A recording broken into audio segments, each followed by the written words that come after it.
প্ৰাণ বচোৱাৰ অপ্ৰাণ চেষ্টা, কিন্তু আকাশতে মিলি গ'ল জীৱনৰ পোহৰ। ৮ লাখ টকাৰ ঋণ বিক্ৰী কৰিলে মৰমৰ গহনাখিনিও, তথাপিও উভতি নাহিল স্বামী। ঝাৰখণ্ডৰ ৰাঁচীত সোমবাৰে নিশা সংঘটিত এক মৰ্মান্তিক এয়াৰ এম্বুলেন্স দুৰ্ঘটনাই বুকু কঁপাই তুলিছে সকলোৰে। জীৱন বচোৱাৰ আশাৰে আৰম্ভ হোৱা এটা যাত্ৰাই মুহূৰ্ততে ৰূপ ল'লে মৃত্যুৰ শেষ অধ্যায়ত। এই ভয়ংকৰ দুৰ্ঘটনাত ৰোগী, চিকিৎসক আৰু বিমান কৰ্মচাৰীসহ মুঠ ৭জন লোকৰ জীৱন অন্ত পৰে। ৪১ বছৰীয়া সঞ্জয় কুমাৰ। নিজৰ সৰু ৰেষ্টুৰেণ্টখনেই আছিল তেওঁৰ জীৱন। কিন্তু কিছুদিন পূৰ্বে সেই ৰেষ্টুৰেণ্টখনতেই সংঘটিত হৈছিল এক ভয়ংকৰ অগ্নিকাণ্ড। সেই অগ্নিকাণ্ডত তেওঁৰ শৰীৰৰ ৬৫% জ্বলি গৈছিল। ICUত মৃত্যুৰ সৈতে প্ৰতিটো মুহূৰ্তত যুঁজ দি আছিল তেওঁ।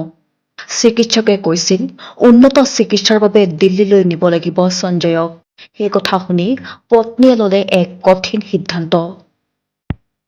স্বামীৰ জীৱন বচাবলৈ তেওঁ নিজৰ সকলো সোণৰ গহনা বিক্ৰী কৰিলে নিজৰ বহুদিনৰ সাঁচি ৰখা স্মৃতিও। ইমানেই যথেষ্ট নহ'ল। শেষত ৮ লাখ টকাৰ ঋণ লৈ বুকুত মাথো এটা আশা লৈ সাজু হ'ল স্বামীজন সুস্থ হৈ উভতি আহিব। সোমবাৰে নিশা এয়াৰ এম্বুলেন্সখন ৰাঁচীৰ পৰা দিল্লীৰ এইমছলৈ উৰা মাৰিলে। পত্নীৰ চকুত আছিল আশা, বুকুত আছিল প্ৰাৰ্থনা।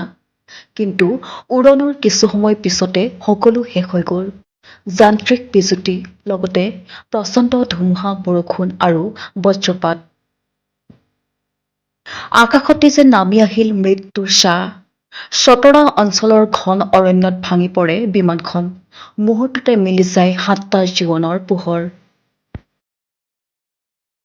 ঘটনাৰ খবৰ পোৱাৰ পিছতেই উদ্ধাৰকাৰী দল আৰু জিলা প্ৰশাসন ঘটনাস্থলীত উপস্থিত হয়। কিন্তু তেতিয়ালৈ বহু দেৰি হৈ গৈছিল।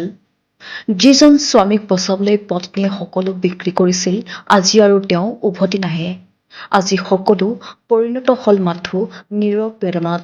হয়তো মানুহে সপোন দেখে, চেষ্টা কৰে, কিন্তু কেতিয়াবা নিয়তিয়ে সকলো সপোন মুহূৰ্ততে ভাঙি পেলায়। Desk report, Guwahati times.